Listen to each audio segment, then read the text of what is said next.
menguasai 4 mazhab, memang beliau kuasai semuanya, dipelajari satu persatu sehingga guru mazhab Syafi'i memberi beliau ijazah, guru mazhab Hanafi memberi beliau ijazah, guru mazhab Maliki dan Hambali juga memberi beliau ijazah.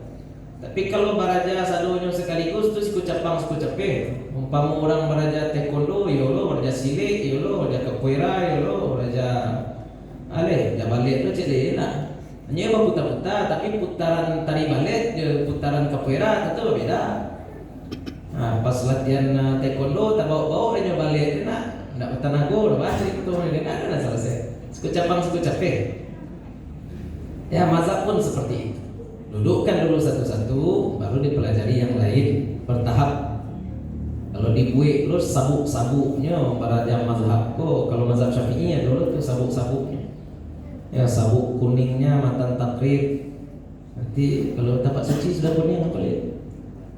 Kuning. Melati ini beda.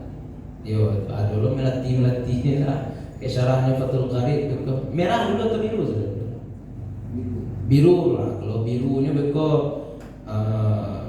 enak Fathul Mu'in. Nanti merahnya baru Minhajul Talibin. Pakai syarah mahali ada level-level seperti itu. Nahu pun juga seperti itu, belajar dulu matan ajrumiyah, nanti belajar pula namanya kok tawakid duriyah misalnya, atau belajar qatrun nada, nanti belajar pula alfiyah. Setiap ilmu itu ada level-levelnya, atau masuk fikih juga. Wah, baru beraja teknik tingkat tinggi, enaknya baru ke beraja sini satu-satu petah dia. Nah, beraja fikih mulai dulunya baru beraja fikih. Sudah belajar dia perbandingan mazhab, bukan malah bertambah banyak amal, malah bertambah paniang jadi. Enggak pulang ibu, enggak jadi tenang wak untuk beramal. Sudah kaca laki ragu lah wak dah, kau kaca kau batal buat tidak. Cek sapi cek kau 2-3 balapik. Ya, nanti kau ngecek batal, nanti kau ngecek tak batal, nanti kau mengecek batal kalau bersyahwat, udah cukup bersyahwat, nak panjang lah tanya mau ni. Akan cek ditanya, ampun nak bersyahwat dah, akan cek ininya, ampun bersyahwat dah, itu siapa batal ke ini ceknya?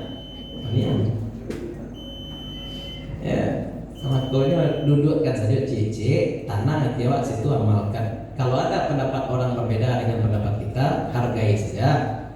Ya, kalau memang masih dalam ranah khilafiyah. Itu contoh. Nah, yang pertama, sholat imam mesti sah.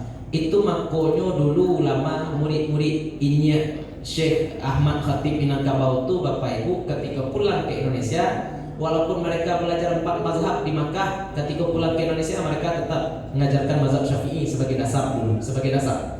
Nanti kalau sudah duduk mazhab Syafi'i baru dipelajari mazhab lain. Tujuannya supaya apa? Supaya tidak bercakap laki bini. Baru bercakap laki bini, bininya pakai mazhab Hanafi, lakinya pakai mazhab Syafi'i. Sudah maulud lakinya dah akik bininya, kacau dah. Saya lah, dia mau nak batal dah, dia dah batal. Itu kan bercakap laki bini. Itu contoh simpel tu Pak. Contoh bahayanya nanti dalam kita menikah contohnya. Pergi saja orang ini ke rumah janda, dibawanya kawannya cik berdua. Enak, aku berdua jadi saksi aku ke menikah dengan janda tu kan. Tak pakai wali. Oh, ambo pakai mazhab Hanafi ini. Ya, itu bahaya. Kalau mempelajari mazhab-mazhab lain sebelum didudukkan dulu core mazhab kita. Ya, core mazhab tetap Syafi'i dulu, nanti baru dipelajari mazhab-mazhab lain sebagai pengayaan. Nah, itu contoh. Insyaallah besok kita lanjutkan tentang syarat-syarat imam yang lain. Syarat ibu.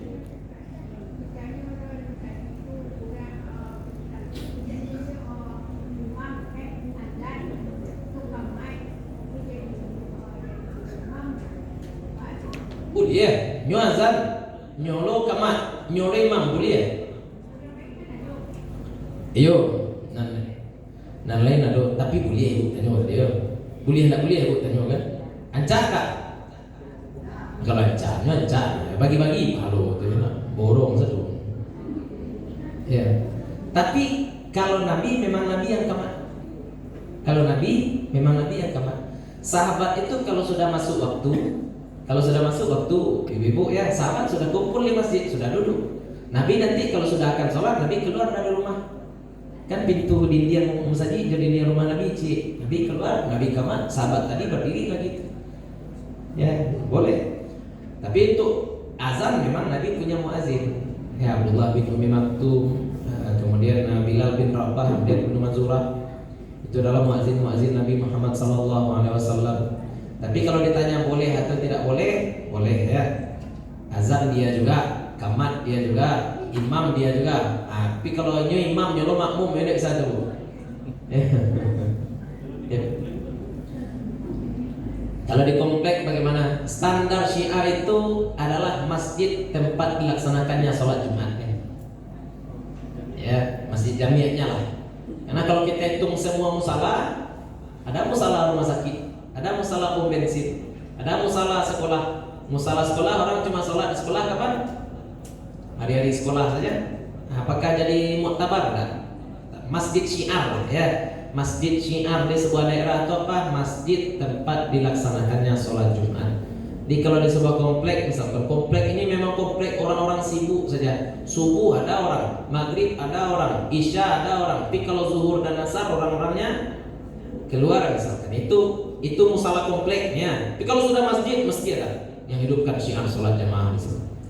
Kalau sudah kalau sudah terlaksana Jumat di situ, berarti orang mukimnya sudah permanen di situ, maka mesti dilaksanakan sholat Jumat. Tapi kalau masjid asrama itu enggak, ya, bukan di situ syiar.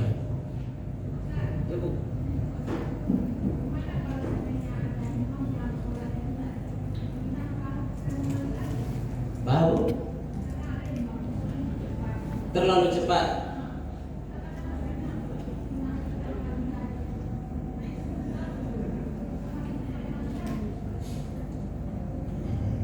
Tergantung. Ya. Ya. Ada imam yang terlalu cepat, gimana solusinya? Suruh lambatnya. Tapi status sholat kita bagaimana kan itu bertanya. Nah, kalau memang kita tidak bisa menyelesaikan Fatihah, kita sudah berusaha secepat kita tanpa mengabaikan hak setiap huruf. Ini perlu diperhatikan ya ibu, apa-apa ya kita sudah sampaikan juga. Walaupun kita membaca secara sir, panjang pendek tetap harus diperhatikan. Tidak boleh, tidak boleh. Harus tetap harus seperti itu. Ya, maka andai imam terlalu cepat dan kita sudah berusaha membaca tanpa mengabaikan hak huruf, ya, tapi imam terlalu capek, coba caranya, ayo imam menyempurnakan. Kan ada imam awak dulu ya, ada imam awak, Pak. Ayo, itu agak susah, Bu ya. Yuk. Aurat perempuan itu ada 6 di hadapan laki-laki asing seluruh tubuh.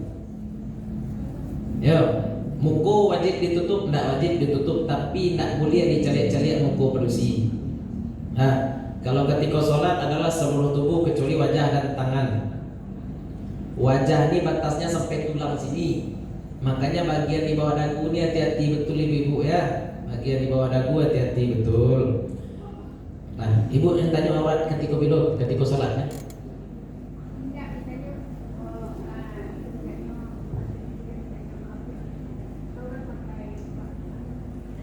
Pakai cadar, benar. Kalau sholat pakai cadar bisa jadi tidak sah sholat. Kalau sholat pakai cadar bisa jadi tidak sah sholat andai tidak ada bagian wajah yang menyentuh tempat sujud. Maka kalaupun ada di antara kita yang pakai cadar, saat sholat mesti misalkan jidat ini dibuka, disingkap. Buku enggak, kok sunnah, kok mau ikut saja ya hidung. Kalau kening maca tapi hidung enggak satu maca, sholat sah. Sholat sah, ya.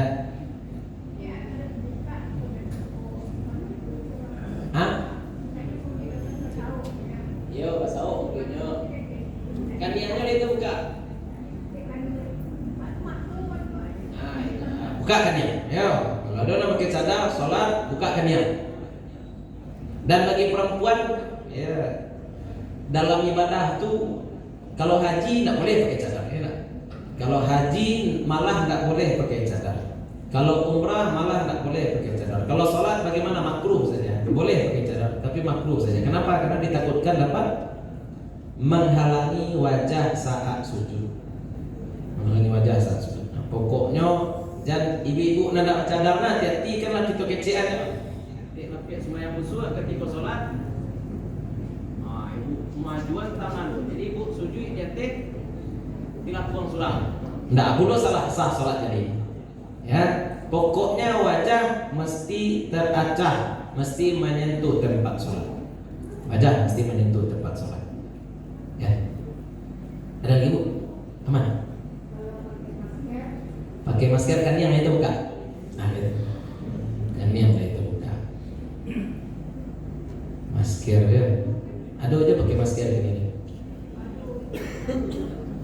Ada pembahasan haji gini. Kan salah satu pantangan perempuan itu nak boleh menutup wajah. Yang dibahas orang gini kacamata itu menutup wajah nak. Ayo, kacamata itu menutup wajah. Nah itu agak payah cari jawab. Dikecek menutui, nya menutui, dikecek tidak menutui, nya menutui, dikecek menutui, nya bening. Nah, itu pembahasan fikih kontemporer, itu butuh kajian lebih dalam. Tapi ibu jangan tanya lo kamu mau nak tahu jadi. Nada-nada kini sajalah gitu jawab. Itu lawan kali. Wallahu ta'ala alam. Insyaallah pertemuan selanjutnya kita bahas syarat-syarat imam yang lain selain daripada sholatnya sah tadi ya. Mohon maaf kalau ada yang salah, ada yang kurang, ada sesuatu yang tidak kami letakkan pada tempatnya. Assalamualaikum warahmatullahi wabarakatuh.